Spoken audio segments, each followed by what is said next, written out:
আচ্ছা বলেন তো কতবার ডেলি আল্লাহ বলি, কতবার আল্লাহ বলি?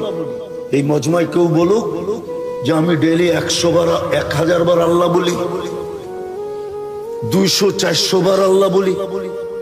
কোন যুবক বলুক যে আমি ডেলি 10 বার আল্লাহ বলি। সারা দিন নাফরমানি করি, সারা দিন। কসম খোদার রহমতের ছোঁয়া সংযোগ যদি আমাদের সাথে না থাকতো, তাইলে 1 সেকেন্ড 1 মিনিট বাঁচার ক্ষমতা ছিল না। আপনি আপনাকে বিবেকটা দিয়ে একবার চিন্তা করেন যে আমি আল্লাহ ডেলি ভোগ করি কতটুকু। এই পানিটার দাম কতটুকু? কত দাম এটা? 1 লিটার 40 টাকা না 30 টাকা।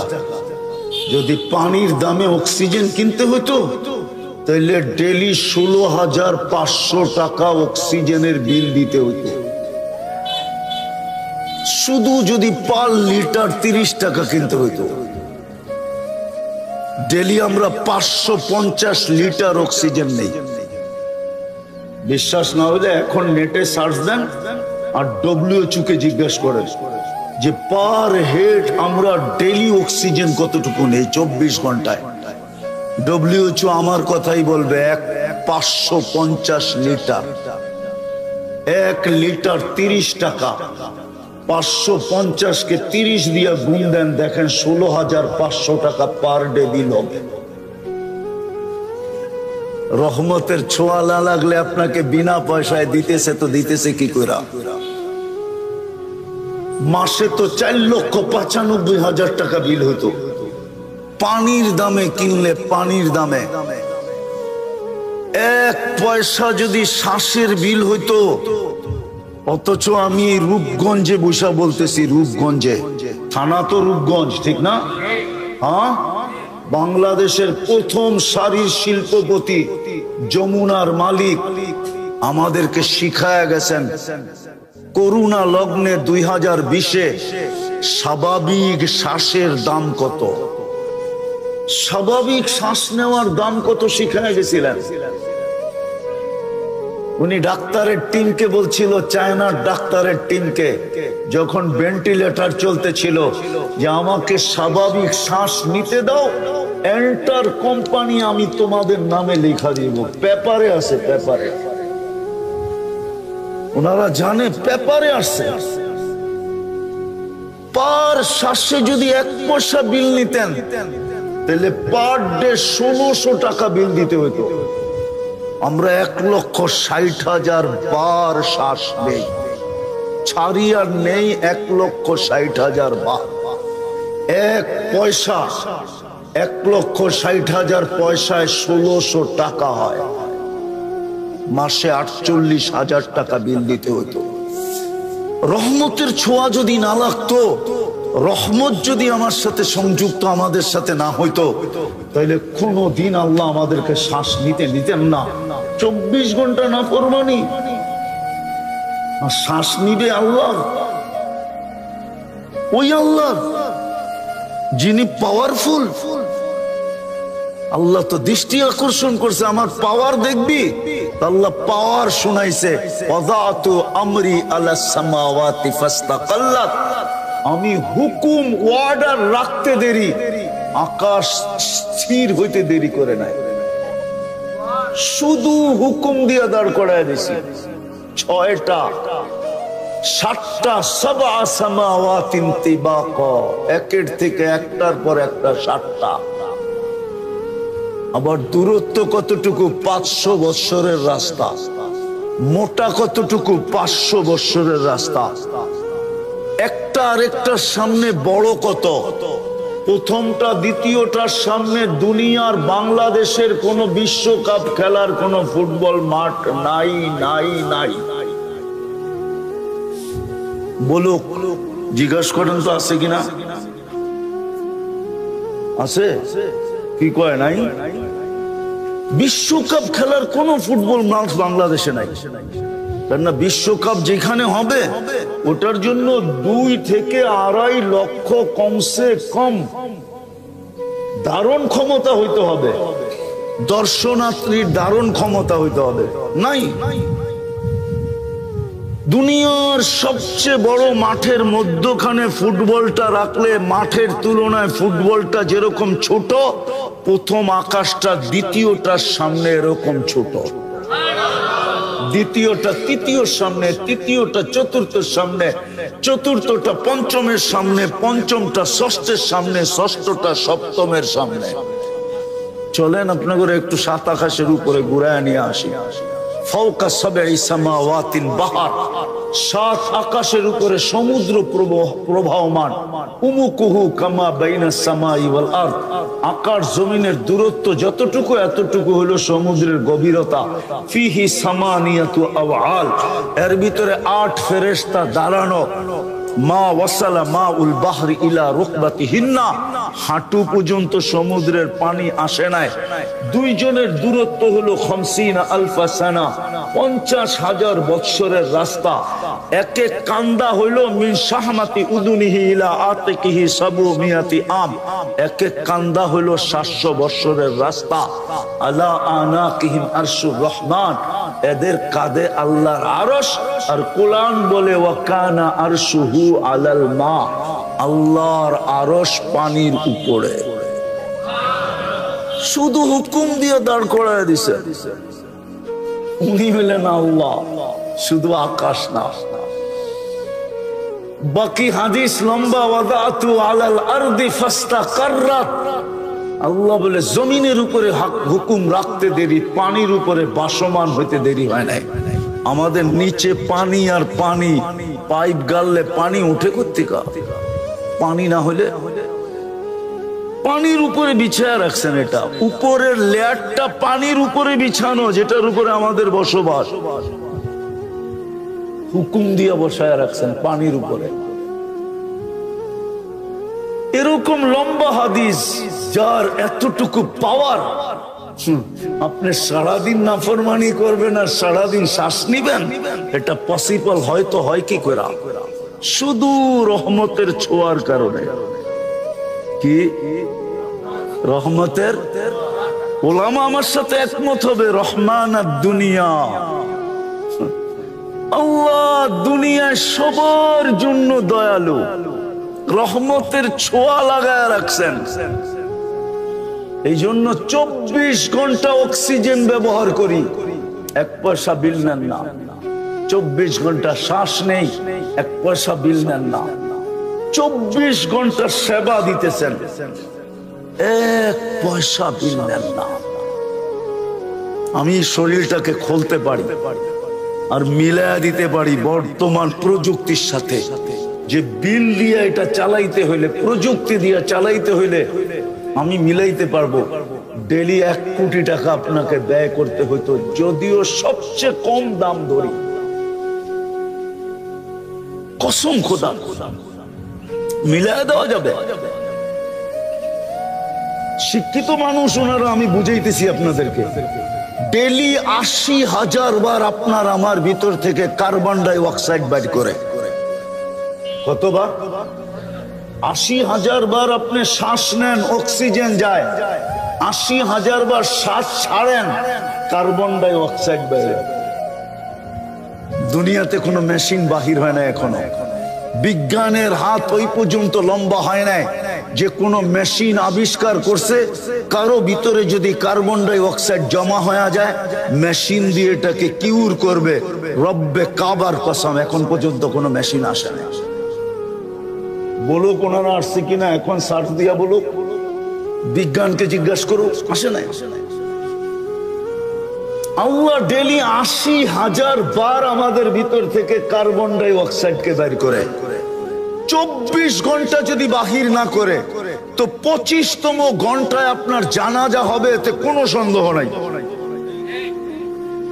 25তম ঘন্টায় জমতে জমতে জমতে জমতে শ্বাস টানা বন্ধ হয়ে যাবে, ফুসফুস কাম করা ছেড়ে দিবে, আর আপনি টানতে পারবেন না, বিলকুল অফ হয়ে যাবে।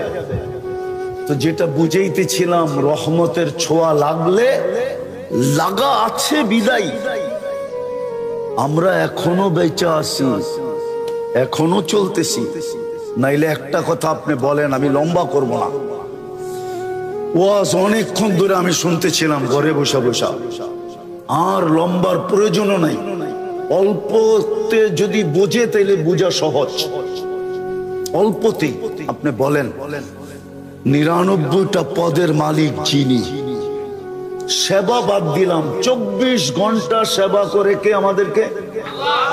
বকরি কাঠটা 24 ঘন্টা বাদ দিলাম, এটা বলেন 24 ঘন্টায় 5 বার আমাদেরকে ডাকে কে? কোন আল্লাহ? কেমন পাওয়ারফুল আল্লাহ! শুধু এইখানেই শেষ? আমি তো এই জন্য আমার সমাজের শিক্ষিত মানুষের পায়ে ধরতে মন চায়, যুবকদেরকে আলাদা আলাদা পায়ে ধরি, যে ওরা যদি 99 নামের অর্থটা কোনোদিন দেখতো, একটু মনোযোগ দিয়া।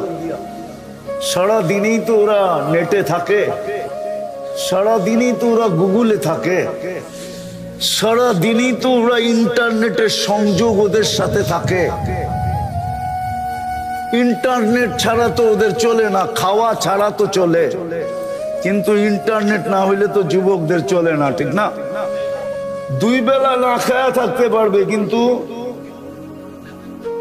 ইন্টারনেট না হইলে চলবে না, ঠিক না? সত্য তো? হ্যাঁ, ইন্টারনেট ফেল মানে চ্যাট করবে কি করে? হ্যাঁ, একজন আরেকজনকে দেখবে কি করে, ঠিক না? যদিও বারবার শেক খায়, যদিও বারবার কি খায়, প্রত্যেক 14 তারিখে ওরা শেক খায়। হ্যাঁ হ্যাঁ, রাগ হও না, বুঝানোর জন্য বলতেছি। চেহারাই বলে যে সব 14 তারিখ আইলেই শেক খায়, তারপরও কয় না কয়লা দিলেও ময়লা যায় না, অভ্যাস ছাড়তে পারে না, আবার ফুল দেয়, আবার হোটেলে বয়া খাওয়ায়, আবার পার্সেল দেয়, পারে না কলিজা দিয়া দিতে। তারপরও যদি লেখা দেয় একবার জীবনে I.U, ঠিক না? তাইলেও তো ইজ্জতটা কোনো মতে বাঁচবো বন্ধুদের কাছে, ঠিক না? না আবার খেপা যায় কিনা, গাড়ি আটকায় দেয় কিনা, আবার রূপগঞ্জ, ঠিক না? তো যেটা বুঝাইতেছিলাম, আমার তো মনে হচ্ছে ওদের পাও ধরে বলি, একবার 99 নামের অর্থ দেখো, তাইলে বুঝে আসবে কোন আল্লাহ ডাকে। 99 সিফতের মালিক শুধু আল্লাহ না, যিনি রহমান, যিনি রহিম, যিনি মালিক, যিনি কুদ্দুস, যিনি সালাম, যিনি মুমিন, যিনি মুহাইমিন, যিনি আজিজ, যিনি জব্বার, যিনি মুতাকাব্বির, খালিকুল বারিউল মুসাব্বিরুল গফফারুল কহ্হারুল ওয়াহ্হাবুর রাসাকুল ফাত্তাহুল আলিমুল কাবিদুল বাসিতুল খাফিদুর রাফিউল মুইজ্জুল মুদিল্লুস সামিউল বাসিরুল হাকামুল আদলুল লতীফুল খবীরুল হালিমুল আযীমুল গফুরুশ শাকুরুল আলিয়ুল কবীরুল হাফিজুল মুকিতুল হাসিবুল জলিলুল করিমুর রকিবুল মুজিবুল ওয়াসি আল হাকিমুল ওয়াদুদুল মজিদুল বাঈসুশ শাহীদুল হকুল ওয়াকিলুল কবিয়ুল মতিনুল ওয়ালিয়ুল হামিদুল মুসি আল মুবদি আল মুঈদ আল মুহয়ি আল মুমীত আল হাইয়্যু আল কাইয়্যুম আল ওয়াজিদ আল মাজিদ আল ওয়াহিদ আল আহাদ আল সামাদ আল কাদির আল মুকতাদির আল মুকদ্দম আল মুআক্খার আল আউয়াল ওয়াল আখির আল যাহির ওয়াল বাতিন আল ওয়ালি আল মুতাওয়ালি আল বাররু আত তাওয়াব المنتقم العفو الرؤوف مالك الملك ذا الجلال والإكرام المقسط والجامع والغني والمغني المانع الضار النافع النور الهادي البديع والباقي الوارث الرشيد الصبور جل جلاله যিনি 99টা পদের মালিক, উনি ডাকে, উনি ডাকে না, সে তো না, সে কি কইরা? অথচ 24 ঘন্টা ভোগ করে ওনারটা সার্ভিস দিতেছেন, 24 ঘন্টা ফ্রি উনি। রহমতের ছোঁয়া লাগছে দেখেই তো এই অবস্থা।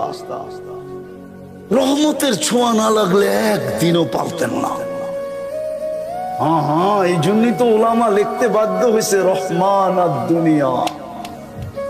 হায়, দুনিয়ার সবাইকে রহমতের ছোঁয়া দিয়া দিছেন, কিচ্ছু বলেন না, শুধু এতটুকু বলে না বেরুন কাইফা তা'মালুন।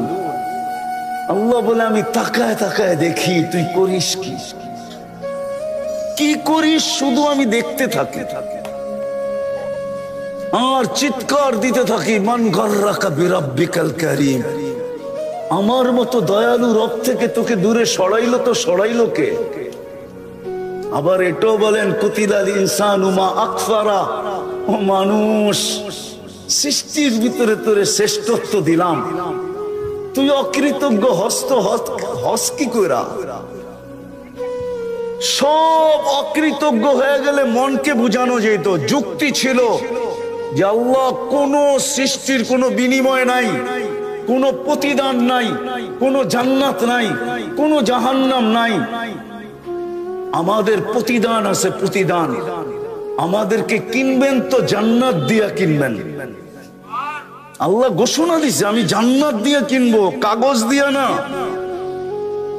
তোমাকে আমি জান্নাত দিয়া কিনতে প্রস্তুত। ইন্নাল্লাহ আশতারা, কোরআন বলে আমি তোমাকে জান্নাত দিয়া কিনবো।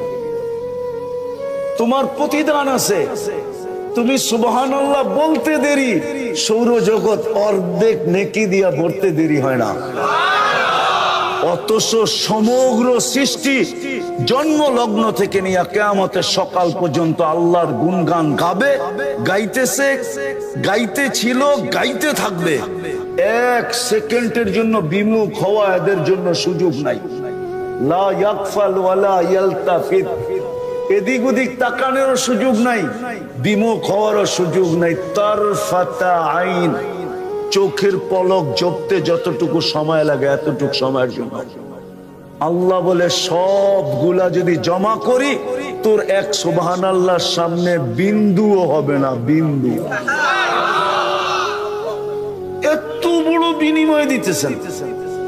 আল্লাহ বলে তুই অকৃতজ্ঞ হলি কি করে?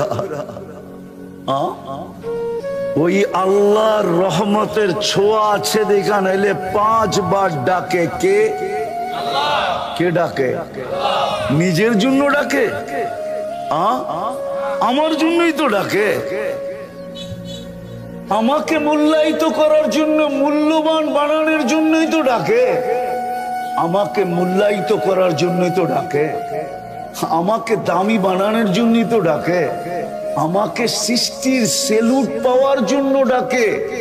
সৃষ্টি সেলুট দিবে, সৃষ্টি, নাইলে কোরআনে কেন আসতো সালামুন তিবতুম ফাদখুলুহা খালিদিন ওয়াসিকাল্লাযীনা তাকাউ রাব্বাহুম ইলাল জান্নাতি যুমারা হাত্তা ইযা জাউহা ফুতিহাত আবওয়াবুহা ওয়া ক্বালা লাহুম খাজানাতুহা সালাম তিবতুম ফাদখুলুহা খালিদিন। ফেরেশতা সালাম দিবে, সালাম। আরে রাখেন না সৃষ্টির সালাম আর ফেরেশতার সালাম। আল্লাহ তো নিজে বলতেছে সালাম কওলাম মির রব্বির রহিম। আমি তোর গলায় সালামের মালা পরায় দেব, আমি আল্লাহ সালামের মালা পরাবো। ডাকে তো এই জন্য, ডাকে তো আপনাকে শত জিনিস দেওয়ার জন্য, দামি বানানোর জন্য। কিন্তু বলেন শতকরা কয়জন ডাকে সাড়া দেয়? আফসোস আজকে। এই জন্যই তো আমি অনেক কাঁদি ইদানি, যে দুনিয়াতে 250 কোটি মুসলমান। হ্যাঁ, আবার ওনারা রাগ হয়ে যায় কিনা বলবো। মুসলমান মুসলমান সমাজে যতটুকুই নিজে দামি হোক না কেন, আদার দুনিয়ার চোখে মুসলমান সবচেয়ে নিকৃষ্ট। কেন দুনিয়ায় মুসলমান নিকৃষ্ট হলো? আমি আমার সমাজে দামি, কিন্তু আদার সমাজ মুসলমানকে দামি মনে করে না, মুসলমানের চেয়ে নিকৃষ্ট কাউকে মনে করে না। আমরা দেখি বিদেশে চলতে ফিরতে, আমরা দেখি, আমরা চোখে দেখি, কোনো মিডিয়ায় না, ডাইরেক্ট চোখে দেখি, ডাইরেক্ট। আপনাদেরকে ওই চিত্রগুলো আমি আয়না দেখাইতে পারবো না, আর পেন ড্রাইভের মতো এইখান থেকে বাহির করা প্রজেক্টরে শো করতে পারবো না। নাহলে আমি আপনাদেরকে দেখায় দিতাম প্রজেক্টরে শো করা, আমার এখানে আছে, সেভ করা আছে। সাজে গোজে ইউরোপ ফেল, এরকম সুসজ্জিত। ওই দেশের মানুষগুলো ওর নিচে ওর মতো আপডেট না, এরকম সাজ, এরকম গোজ, এরকম পোশাক, এরকম আশা। কিন্তু যখনই ওর পাসপোর্টটা নিয়ে, আর পাসপোর্টটাও আমার দেশের না, ওই দেশের, পাসপোর্টটা নিয়ে যখন পাঞ্চ করে, স্ক্যান করে, আর সাথে সাথে ওর চেহারাটা বিগড়ায় যায়। ইমিগ্রেশনের অফিসারের চেহারাটা বিগড়ায় যায়, কেননা 5 পাসপোর্টের কোনায় উদিত হয়েছে, ওর স্কিনে উদিত হয়েছে যেটা মুসলমান। সাথে সাথে চোখগুলো বড় হয়ে যায়, চেহারাটা বিগড়ায় যায়।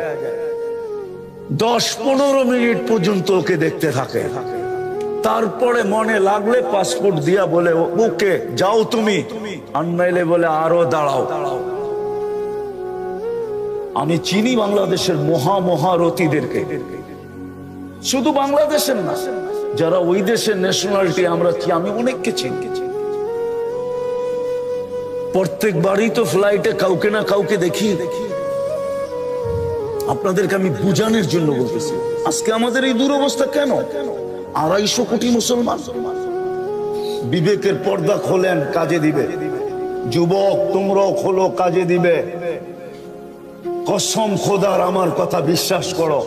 তুমি যতই ওদের রঙে রঙিন হও না কেন, যতই 14 তারিখ উদযাপন করো, যতই 31st নাইট উদযাপন করো, যতই তুমি ওদের ডেগুলা ওদের চেয়ে কোটি গুণ বেশি উদযাপন করো, তুমি কোনোদিন ওদের চোখে উঠতে পারবে না।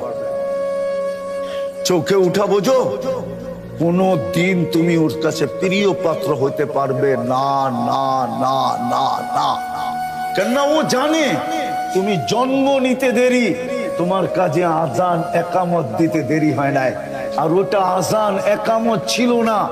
এখন তো বিদ্যুতের যুগ, বিজ্ঞানের যুগ, টেকনোলজির যুগ, এই জন্য এখন তোমাদেরকে বোঝানো যাবে না।